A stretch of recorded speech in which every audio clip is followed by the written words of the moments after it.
Alta Profit, assurance vie, retraite, immobilier, le meilleur de l'épargne en ligne depuis plus de 25 ans. Le conseil en plus présente Sud Radio, les incontournables de la gestion de patrimoine.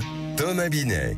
Nous vous retrouvons comme tous les jeudis soirs avec notre consultante Catherine Bodneau, directrice marketing, offre et communication chez Alta Profit pour parler gestion de patrimoine.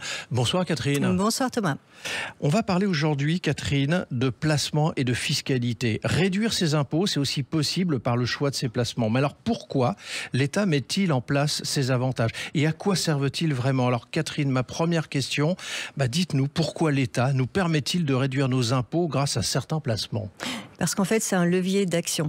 L'État, il utilise la fiscalité pour orienter l'épargne des Français vers des secteurs qui ont besoin de financement.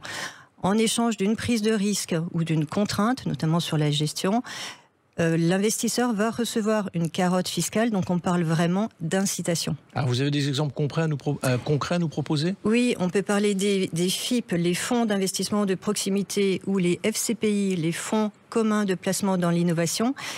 Leur objectif, c'est quoi? C'est d'orienter l'épargne vers les PME locales ou innovantes. Oui. Et en contrepartie, on va avoir une réduction d'impôts qui a varié selon les années entre 18 et 25% et qui peut aller jusqu'à 30%. On peut aussi citer le plan épargne retraite, le fameux PER. Il va permettre de déduire de ces revenus les sommes qui sont versées. Pourquoi? Parce qu'on cherche à inciter les Français à préparer leur retraite. Et on peut encore citer dans le passé des dispositifs immobiliers comme le Pinel. L'objectif, c'était de soutenir la construction de logements neufs. Alors, si je vous comprends bien, derrière l'avantage fiscal, il y a un objectif de politique publique en fait. Exactement. C'est vraiment la logique d'épargne utile. On cherche à soutenir l'économie, l'emploi, la transition écologique, la préparation de la retraite, etc. Mais alors, du coup, si les règles changent demain pour une raison ou une autre, est-ce que ça veut dire que ça va impacter les gens qui ont déjà investi? Alors, c'est une très bonne question.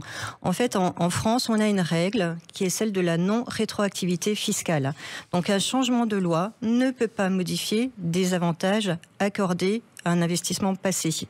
Donc, si par exemple, vous avez souscrit un contrat qui bénéficie d'une réduction d'impôt, vous garderez ce droit jusqu'à la fin du contrat, même si le dispositif est modifié pour de nouvelles souscriptions. Donc c'est vraiment une garantie pour les épargnants. Du coup, on peut investir sereinement sans craindre que tout change du jour au lendemain, c'est bien ça? Oui, exactement. La fiscalité peut évoluer pour l'avenir, mais elle ne sera pas rétroactive. C'est vraiment une question de confiance pour l'épargnant. Oui, et puis c'est très important. Donc du coup, si on se place du côté de l'épargnant, est-ce toujours une bonne affaire en revanche? Ça dépend. Pas toujours. Il faut regarder vraiment au cas par cas. Et il faut bien comprendre qu'une réduction d'impôt vient en contrepartie de quelque chose. Quand vous investissez dans un FCPI ou un FIP dont je parlais tout à l'heure, vous aidez à financer des PME innovantes ou des proximités.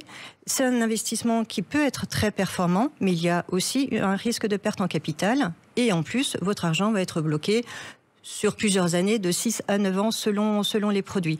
Donc c'est en contrepartie de ça que vous aurez une réduction d'impôt qui, cette année, est de 25% et peut aller jusqu'à 30% pour certains produits. Sur le PER, le plan épargne retraite, même chose, votre argent est bloqué jusqu'à la retraite. C'est en contrepartie de cette contrainte-là que vous pouvez bénéficier d'une réduction d'impôt. Alors du coup, on va dire de façon différente, une carotte fiscale a toujours un objectif et des contreparties normalement, Catherine. Mais alors, que doit retenir l'auditeur qui nous écoute ce soir et qui se dit, tiens, je vais réduire mes impôts avec ce type de placement? 3 points à retenir pour moi. D'abord, on n'investit jamais uniquement pour réduire ses impôts. Ça ne doit pas être une fin en soi, c'est vraiment un bonus. Le deuxième point, c'est qu'il faut absolument comprendre la contrepartie. Quel est le risque? Est-ce qu'il y a un blocage des sommes investies? Est-ce qu'il y a des contraintes de gestion? Et le troisième point, c'est qu'il faut toujours diversifier, donc ne pas mettre tout son argent dans un dispositif défiscalisant, mais vraiment l'intégrer dans une stratégie patrimoniale globale. Merci Catherine pour votre éclairage et je vous donne rendez-vous jeudi prochain pour un autre numéro d'Oser Investir, les incontournables de la gestion de patrimoine. Et pour ce qui me concerne, je vous retrouve dimanche matin à 9h25 dans la matinale week-end. Sud Radio, les incontournables de la gestion de patrimoine. Thomas Binet. Avec Alta Profit, assurance vie, retraite, immobilier, le meilleur de l'épargne en ligne depuis plus de 25 ans, le conseil en plus.